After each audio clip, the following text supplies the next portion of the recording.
Section 2.4, Ethics. Learning Objectives. By the end of this section, you will be able to discuss how research involving human subjects is regulated, summarize the processes of informed consent and debriefing, and explain how research involving animal subjects is regulated. Today, scientists agree that good research is ethical in nature and is guided by a basic respect for human dignity and safety.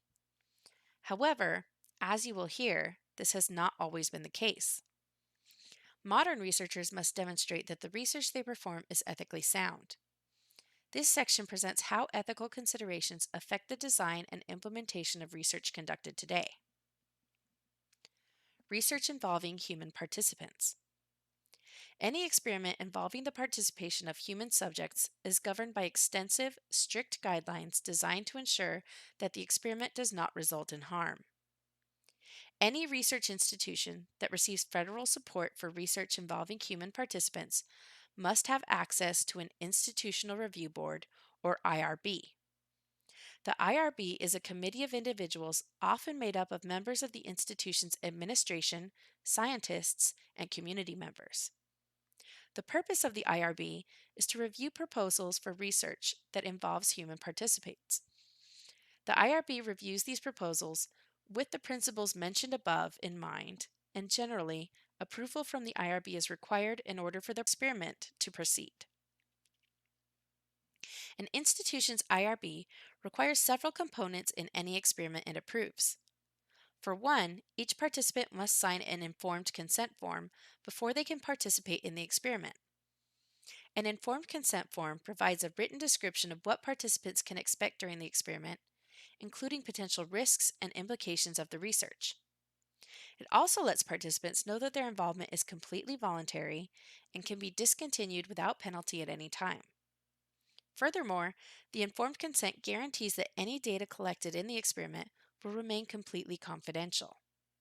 In cases where research participants are under the age of 18, the parents or legal guardians are required to sign the informed consent form as well.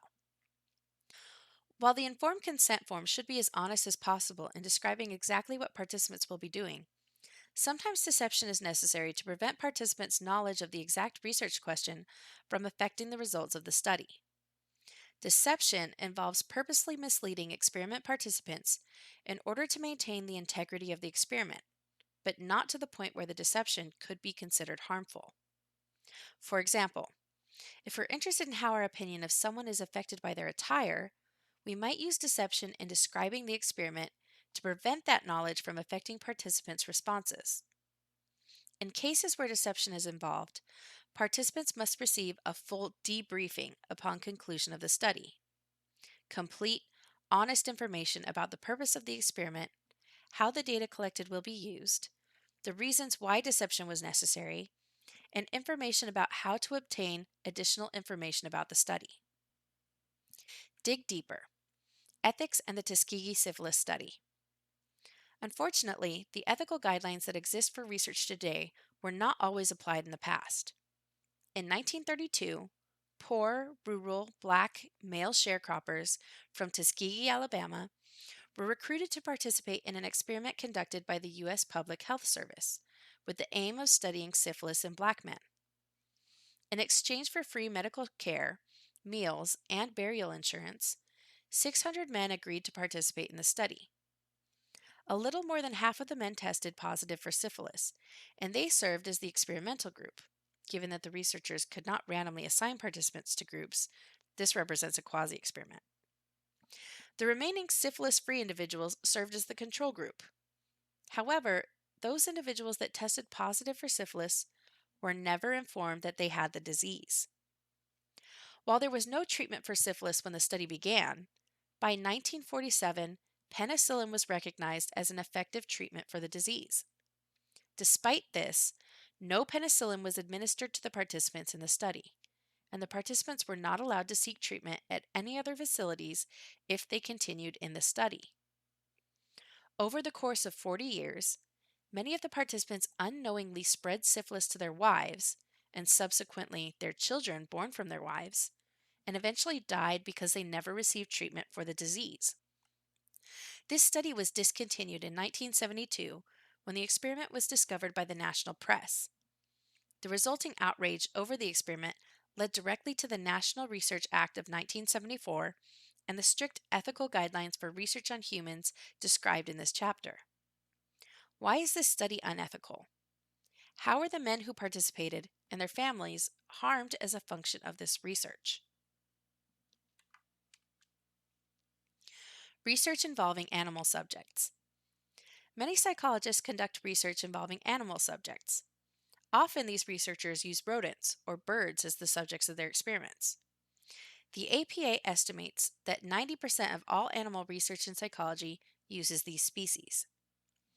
Because many basic processes in animals are sufficiently similar to those in humans, these animals are acceptable substitutes for research that would be considered unethical in human participants. This does not mean that animal researchers are immune to ethical concerns. Indeed, the humane and ethical treatment of animal research subjects is a critical aspect of this type of research. Researchers must design their experiments to minimize any pain or distress experienced by animals serving as research subjects. Whereas IRBs review research proposals that involve human participants, animal experimental proposals are reviewed by an Institutional Animal Care and Use Committee, IACUC. An IACUC consists of institutional administrators, scientists, veterinarians, and community members. This committee is charged with ensuring that all experimental proposals require the humane treatment of animal research subjects. It also conducts semi-annual inspections of all animal facilities to ensure that the research protocols are being followed. No animal research project can proceed without the committee's approval.